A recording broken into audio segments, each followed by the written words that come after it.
ध्रुव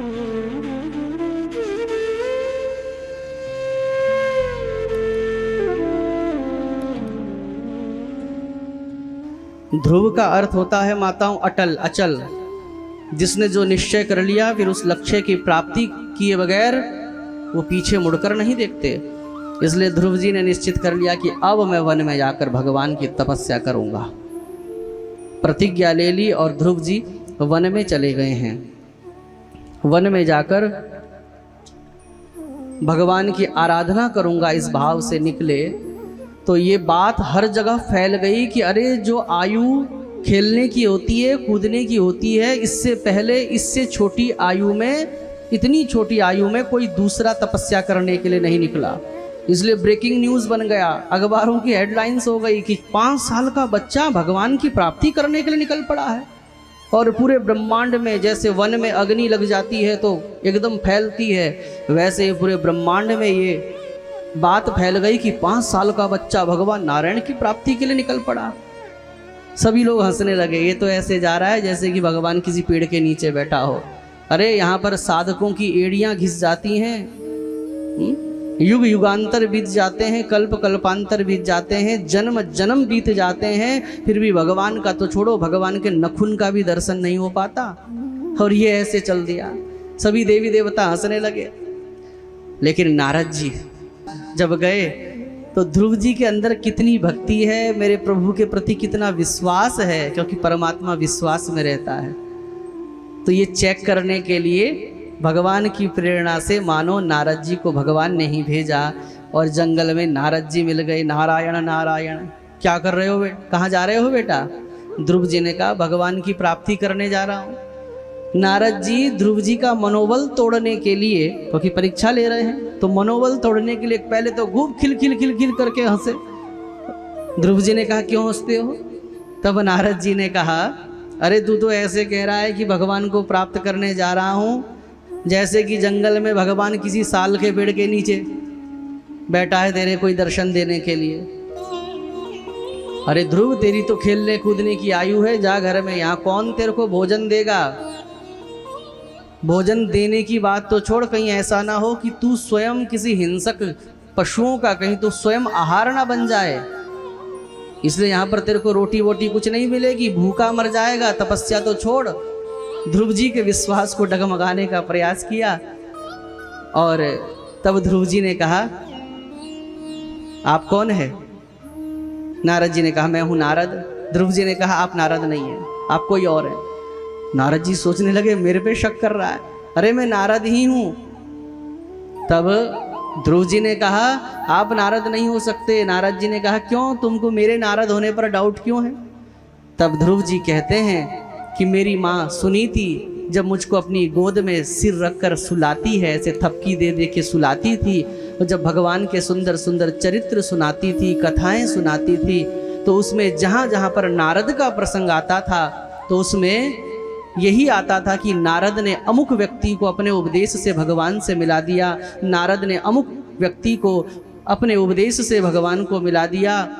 तो मेरे दिमाग में तो ये बात बैठ चुकी थी कि नारद वो शख्स है कि जो जीवात्मा को परमात्मा से मिलाता है, अर्थात भक्त को भगवान से जो जोड़ता है वो नारद है। लेकिन तुम तो मुझे भगवान से तोड़ने की बात कर रहे हो, इसलिए मुझे संदेह हो रहा है कि तुम नारद हो। नारद जी को तो झटका लगा। तब ध्रुव जी ने कहा कि रही बात आप कह रहे हैं कि यहाँ मुझे 2 वक्त की रोटी कौन देगा? तभी ध्रुव जी ने देखा कि एक सरोवर था, उस सरोवर में एक हंस तैर रहा था। एक सरोवर में एक हंस तैर रहा था और एक डाल पर एक तोता बैठा हुआ था। तभी एक मोर भी अपने पंखों को फैलाकर नाचने लगा। ध्रुव जी महाराज ने कहा नारद जी अच्छा ये बताओ, सरोवर में ये हंस तैर रहा है, इसके पंखों में इतना सुंदर सफ़ेद रंग किसने भरा? पानी में ही रहता है ये हंस, तैरता रहता है, लेकिन इतना सा भी रंग उतरता है क्या उसके पंखों का? किसने भरा ये रंग? नारद जी ने कहा ये तो भगवान ने भरा। तभी तोते की तरफ इशारा करते हुए ध्रुव जी ने कहा ये जो तोते में इतना सुंदर हरा रंग भरा है, और उसकी चोंच में इतनी सावधानी से लाल रंग भरा है कि जरा सा भी चोंच का लाल रंग हरे रंग में टच नहीं हुआ है, स्पर्श नहीं हुआ है। इतनी सावधानी से कैसे ये हरा रंग लाल रंग किसने भरा? नारद जी ने कहा ये भगवान ने भरा। और मयूराश्चित्रिता ये न, ये देखो देखो कितना सुंदर मोर नाच रहा है। नारद जी इस मोर के फैले हुए पंखों को देखो, इसकी चित्रकारी देखो, इसकी सुंदरता देखो, इसकी कलाकारी देखो।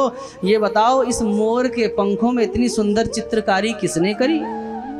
इतनी सुंदर पेंटिंग किसने करी कि मोर का पंख देखने में भी कितना सुंदर लगता है, जरा सा भी रंग उतरता नहीं है, किसने करी? तब नारद जी ने कहा ये तो सब भगवान ने की। तब ध्रुव जी महाराज क्या कहते हैं? ये न शुक्ली कृता हंसा शुकाश हरिति कृता मयूराश्चित्रिता येन समय वृत्तिम विधास्यति। जो परमात्मा इतनी बड़ी बड़ी कलाकारी करता है, तो वो क्या, वो परमात्मा समय वृत्तिम विधास्यति। उस परमात्मा के भजन के लिए सब कुछ छोड़कर निकला हूँ, अपनी माँ को छोड़कर निकला हूँ, अपने पिता का वात्सल्य करुणा छोड़कर निकला हूँ, अपनी सौतेली माँ के वचनों से आघात पाकर निकला हूँ। समय वृत्तिम विधास्यति, ये सारा त्याग मैंने जिस परमात्मा के लिए किया है, समय वृत्तिम विधास्यति, क्या वो वन में मुझे 2 वक्त का आहार प्रदान नहीं करेगा, जब रात दिन मैं उसी के भजन के लिए निकला हूं? अरे नारद जी, जब संतान पैदा नहीं होती तो मेरी माँ कहा करती थी कि भगवान सबका पालन करते हैं, चाहे कोई भजन करे या न करे, चाहे कोई कथा में आवे चाहे कथा में न आवे, 2 वक्त की रोटी की व्यवस्था तो परमात्मा सबकी करता है। संतान जब पैदा नहीं होती तो संतान होने से पहले ही माँ के स्तनों को दुग्ध से भर देता है। तो संतान जब पैदा हो जाती है तो उसकी पूरी व्यवस्था करता है दुग्ध के रूप में। जब दांत न थे तब दूध दियो, जब दांत न थे तब दूध दियो, अब दांत दिए मुकुवन भी दे हैं। जल में थल में पशु पक्षिन में, सबकी सुधि ले अब मेरी भी ले हैं। जान को देत अजान को देत, जहान को देत वो मोकू भी दे हैं। रे मन मूरख सोच करे क्यों, सोच करे कछु हाथ न है, सोच करे कछु हाथ न है। जब नारद जी ने ध्रुव जी का ये अटूट विश्वास देखा ना, तब नारद जी ने उद्घोष कर दिया कि ये वो बालक है, इसको भगवत प्राप्ति बहुत कम समय में होगी, क्योंकि भगवान आपके भाव में रहते हैं। किस में रहते हैं? भाव में। भगवान आपके विश्वास में रहते हैं। और ध्रुव जी को कहा, नारद जी सोचने लगे अगर ध्रुव जी को भगवान के दर्शन हो जाएंगे बहुत कम समय में अवश्य रूप से, तो अगर मैं इसका गुरु बन जाऊं तो थोड़ा नाम मेरा भी हो जाएगा। जब लोग कहेंगे कि देखो इस बालक को भगवत प्राप्ति हो गई, तो मैं भी कहूँगा कि मेरा चेला है। इसलिए नारद जी ने ध्रुव जी को कहा, बेटा भगवान की आराधना करने के लिए कुछ क्या चाहिए? एक आधार तो चाहिए। क्या चाहिए? आधार। तो क्या भगवान की साधना करने के लिए तेरे पास कोई मंत्र का आधार है? कोई मंत्र याद है तेरे को जिसको लेकर तू भगवान की उपासना करेगा? ध्रुव जी ने कहा कि मंत्र तो मुझे याद नहीं, आप ही दे दीजिए ना मंत्र। और तब नारद जी ने सोचा कि मेरे मन की बात इसने कह दी, और नारद जी ने ध्रुव जी महाराज के सिर के ऊपर ऐसे पीला कपड़ा डाला और वीणा बजाई, क्योंकि गुरु मंत्र गुप्त रूप से दिया जाता है, कपड़ा डालकर ढककर दिया जाता है, और उस समय शंखनाद घंटानाद आदि किया जाता है। तो नारद जी के हाथ में तो वीणा है, तो कान में मंत्र फूकने लगे, वीणा भी बजाने लगे और मंत्र दिया ओम नमो भगवते वासुदेवाय। मंत्र जो होता है गुप्त होता है, लेकिन नारद जी का जो ये मंत्र है ना, ये गुप्त मंत्र नहीं है, ये तो बिल्कुल खुली किताब है। क्योंकि जो नारद जी हैं भक्ति के आचार्य हैं और इस मंत्र को वो वीणा पर खूब गाते हैं, खूब आनंद लेते हैं। ओम नमो भगवते वासुदेवाय द्वादशाक्षर मंत्र है। द्वादशाक्षर मंत्र क्यों कहते हैं? क्योंकि इसमें द्वादश अर्थात 12 अक्षर होते हैं। बहुत सरल मंत्र भी है और भगवान की कृपा बहुत अल्प काल में ही प्राप्त हो जाती है इस मंत्र का आश्रय ग्रहण करने से।